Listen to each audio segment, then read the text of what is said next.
ఒక ఇన్సిడెంట్ మీతో షేర్ చేసుకోవాలనిపిస్తుంది అనమాట. ఎవరో ఒక పొలిటీషియన్, సరే ఎవరికైనా సరే నేను చాలా సాఫ్ట్ టార్గెట్, ఎవరైనా ఏదో మాట అనేసి ఏం పర్వాలేదు. అలాగా ఒక పొలిటీషియన్ నన్ను అకారణంగా, నేను ఇప్పుడు పాలిటిక్స్ చాలా దూరంగా ఉన్నా సరే నా గురించి ఏదో అవాకులు చవాకులు ఆయన పేలినప్పుడు, ఆయన మరొక చోటకి ఏదో ఒక ముంపు ప్రాంతానికి ఆయన వెళ్ళటం జరిగింది. అక్కడ ఒక స్త్రీ, ఒక ప్రౌఢ, అది మిడిల్ ఏజ్ ఉంటుందేమో, మిడిల్ ఏజ్. ఆవిడ తను పట్టుకుని నానా మాటలు తిడుతుంటే, నీకు ఎలా మనసు వచ్చింది చిరంజీవిని అనడానికి, అది అని తిడుతుంటే నాకు అనిపించింది, మామూలుగా మన మాస్ ఫ్యాన్ కదా ఆవిడ, చాలా గౌరవప్రదమైన కుటుంబంలో ఉన్నటువంటి మనిషిలాగా అనిపించింది, గృహిణి. ఆవిడ ఎందుకు అంత ఇదిగా మాట్లాడుతుంది, ఆవిడెవరు, ఆవిడ చూస్తుంటే మామూలుగా సినిమా ఫ్యాన్ లాగానో చిరంజీవికి వీరాభిమానంగానో కాదు, ఇంకేదో ఉందంటూ నాకు అనిపించి ఆవిడ గురించి తెలుసుకోవాలని మన ఒక జర్నలిస్ట్ సోదరు ఎవరినో పంపించి తెలుసుకోవాలంటే వాళ్ళు చేసినటువంటి ఇంటర్వ్యూలో విజువల్స్ నాకు చూపించారు.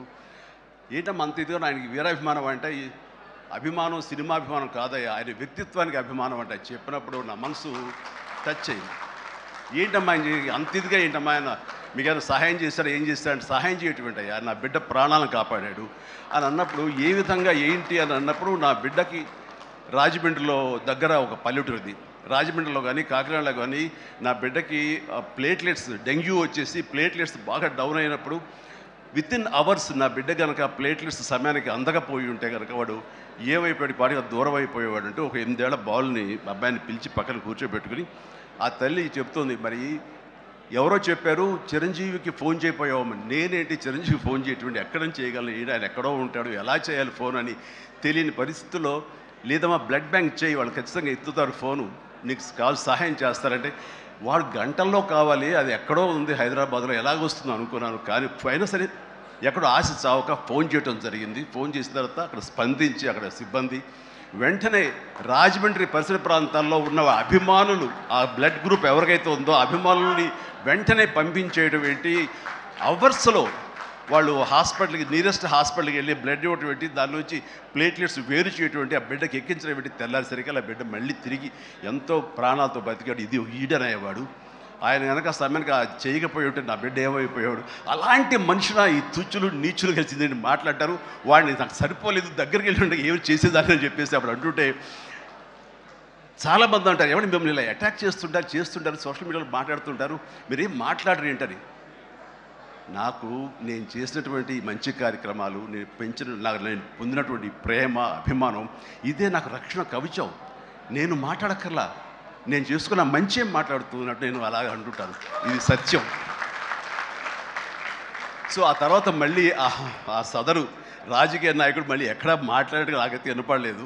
అంటే వాళ్ళకు కూడా మనసు ఉంటుంది కదా, వాళ్ళకి ఒక అంతరాత్మ ఉంటుంది కదా, వాళ్ళకి తెలుసు. ఇంటికి వెళ్ళేసరికి ఆయన అంతరాత్మ చెప్పబోయిన ఇంట్లో వైఫ్ అని చెప్పుద్ది, ఏంటి చెప్పు నోరు అని. సో ఇలా ఉంటుంది అన్నట్టు వాళ్ళ ఇది. సో మనం మాట్లాడక్కర్లేదు, మనం చేసుకుంటూ వెళ్ళిపోతూ ఉంటే కనుక ఎవరైతే ఇలాంటి రాతలు కానీ చేతలు కానీ మాటలు కానీ అంటారో వాళ్ళకి అదే సమాధానం. అందుకని నేను ఎప్పుడు దేనికి స్పందించను, అవసరం నాకు లేదు. మంచి చేసుకెళ్ళిపోవటమే, ఇలా మంచి చేసేటువంటి మాలాంటి తమ్ముళ్ళకి నేను సహాయంగా నేను ఉండటమే తప్ప ఇంకోటేం కాదు. అండ్ అనుకూలమైన ఇక థ్యాంక్ యూ. అండ్ ఈ రోజున ఎక్కడ ఇతర దేశాల్లో ఉన్న అభిమానులు కూడాను నా మాటని స్ఫూర్తిగా తీసుకుని ఆయా ప్రాంతాల్లో వాళ్ళు బ్లడ్ డొనేషన్స్ చేస్తూ ఈ రోజున నాకు మంచి పేరు, మరింత మంచి పేరు వచ్చేలాగా నేను గర్వపడే విధంగా వాళ్ళు చేసేటువంటి బెడ్ డ్రైవ్స్కి వాళ్ళు ఎక్కడో సరే, ఏ ప్రాంతంలో ఉన్నా సరే, ప్రతి ఒక్కరికి నేను ఎప్పుడు కృతజ్ఞతతోటి నేను నా మనస్ఫూర్తిగా నా అభిమానాలు తెలియజేస్తూ ఉంటాను. నాకు ఈ అవకాశం ఇచ్చారు ఇక్కడికి రావడానికి, మా బ్రదర్కి.